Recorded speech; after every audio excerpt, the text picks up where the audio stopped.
Spoken word is a performance art that is word-based. It often includes collaboration and experimentation with other art forms such as music, theatre, and dance. However, spoken word usually tends to focus on the words themselves, the dynamics of tone, gestures, facial expressions, and not so much on the other art forms. In entertainment, spoken word performances generally consist of storytelling or poetry, exemplified by people like Hedwig Gorski, Gilbert Scott Heron, and the lengthy monologues by Spall. Spoken word poetry is poetry that is written on a page but performed for an audience. Because it is performed, this poetry tends to demonstrate a heavy use of rhythm, improvisation, free association, rhymes, rich poetic phrases, wordplay and slang. It is more aggressive and in your face than more traditional forms of poetry. What should I keep in mind when writing a spoken word poem? Use of concrete language, sounds, actions and other sensations. If your poem is rich with imagery, your listeners will see, smell and taste what you're telling them. Repetition. Repetition is a simple but powerful poetic device. Sometimes just the repetition of a key phrase or image, with extensions of image and thought for each repetition, can help a writer generate exciting poems. Rhyme. Rhyming can enrich your poems and performance if used with skill, surprise and moderation. Attitude. No attitude, no poem. Feelings and opinions are the stuff poetry is made of. Each poet has a unique perspective and view of the world that no one else has. It is important that a spoken word poem embodies the courage necessary to share oneself with the rest of the world. Persona. Spoken word poetry allows you to be anyone you want to be. You can write a poem in the voice of someone or something other than yourself or with a personality trait that is different from your own. Performance. Remember, spoken word poems are written to be performed. After your poem is written, practice performing the poem with the elements of good stage presence in mind. Posture. Stand up straight, shoulders back, chin up, head held high. If you approach the stage with your head hung low and your shoulders slumped, the audience won't be interested in listening to you. Eye contact. Don't stare at the floor, or hide behind whatever it is that you're reading from, whether it's a book or a piece of paper. From time to time, look into the eyes of the different people in the audience to hold their attention. Projection. Speak loudly and clearly so that your voice can be heard from a distance. Facial expressions. Smile if you're reading something happy. Use the appropriate facial expressions for the various emotions expressed in the poem, due to its immediacy and direct rapport with its audience. This type of poetry often contains references to current events. At its best, spoken word is a powerful, high-energy form of expression that attracts artists and audiences of all age. At its best, spoken word is a powerful, high-energy form of expression that attracts artists and audiences of all ages, from a wide range of disciplines and socio-cultural backgrounds. Watershed moment for a type of act that has, for a long time, been described in terms of what it's not. Not quite poetry, not quite comedy, not quite theatre.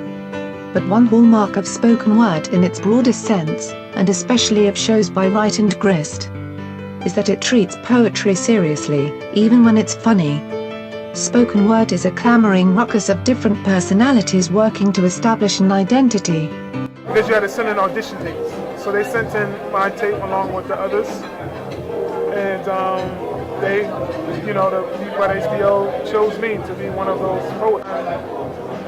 That was like the biggest stage. It was like, national TV? yeah, it was like winning a Grammy or something, or like, I don't know. It was like, that thing, you know what I'm saying? So of course it was a great honor and pleasure, and, you know, we're really excited about it. You know? So you mentioned Grammy-fied to it, yeah? So you come in on national TV, you got one poem to choose from your repertoire.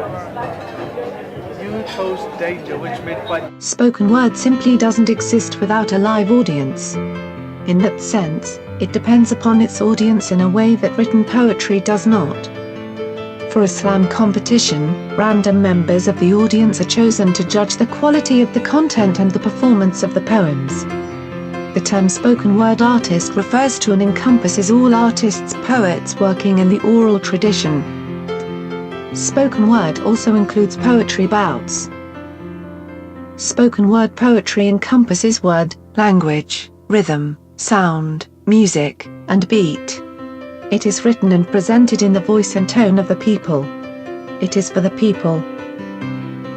Although many spoken word artists are published in the conventional book or printed magazine formats, much of their work extends beyond the boundaries of the printed page. Most spoken word artists share the view that poetry must be read aloud, or lifted off the written page. In fact, all poetry must be read aloud. Spoken word artists seek new and innovative forms to present their work, including new media. Word and sound help the artists find new meanings. That said, it is important to recognize the historical context of spoken word, otherwise known as the oral tradition of poetry. Some claim the oral tradition originated with Homer, continued through to Shakespeare, Dadaism, Surrealism, and into the beats. This is true for those of the academic persuasion, but the roots of the oral tradition originated in a diverse variety of cultures. African culture, Caribbean culture, North American Aboriginal culture, Islamic culture, Celtic culture, and every culture known to humankind. It doesn't matter how you look at it, it is an unarguable point: spoken word is the oldest form of poetry. It is no phenomenon that poets who practice the oral tradition continue to contemporarized presentation of their work to keep up with modern movements. At the end of the last century, spoken word developed a strong voice and a dedicated audience. Spoken word artists speak to the community about social issues in the language of the people, so it remains a popularized poetic form. Fortunately, the work of most spoken word artists has fallen through the cracks of conventional literary institutions and in particular the academy. This genre of cultural diversity is developing at an accelerated rate. Reflecting this transition, a spoken word and storytelling program was initiated by the Canada Council for the Arts in 2000. This program provides funding for spoken word artists to present the word inside the context of the oral tradition. This funding program provides funding for the spoken word artist to present their work on new media formats: DVD, audio cassette, e-zine, and in video formats, such as video poems or shorts. Spoken word poetry has given voice to itself. A voice of astute technical variation, dimension and diversity. It is a revolution. It is the voice of our time. One of the first things that every orator learns is that the speaker is only as good as his or her material. The only difference between rap music and spoken word is the beat, said Brian Henry. If you take away a beat of a song and just have lyrics.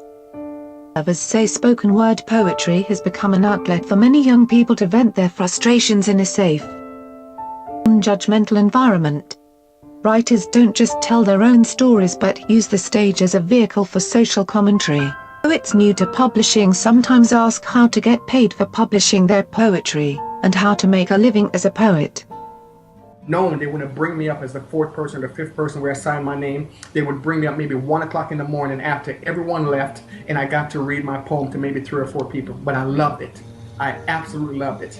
Long story short, I got fired for sneaking out of the job, and I decided, well, this must be a sign. I'm going to pursue my passion. I don't know how I'm going to make a living out of doing this, but this is what I'm going to do. So the first thing that I did, Lisa, that most people don't know, I took my poetry and I started putting it on t-shirts. I mean, iron on t-shirts, and I sold that in the streets, and that's how I made a living from my poetry. Wow. Then I went to Staples, and I would photocopy my poetry, make a little book, and every time I performed, I sold those books for $5, and that was able to sustain me for a while. Someone saw me performing in a poetry club and said, listen, you'll be great on the college market. Would you like to do that? Absolutely. And not only will you get on the college market, we'll pay you $800 per show. So that's how I started. I started making a living. Now, the only problem with that was the college saw me as entertainment. So they only brought me in Black History Month when they need a performer.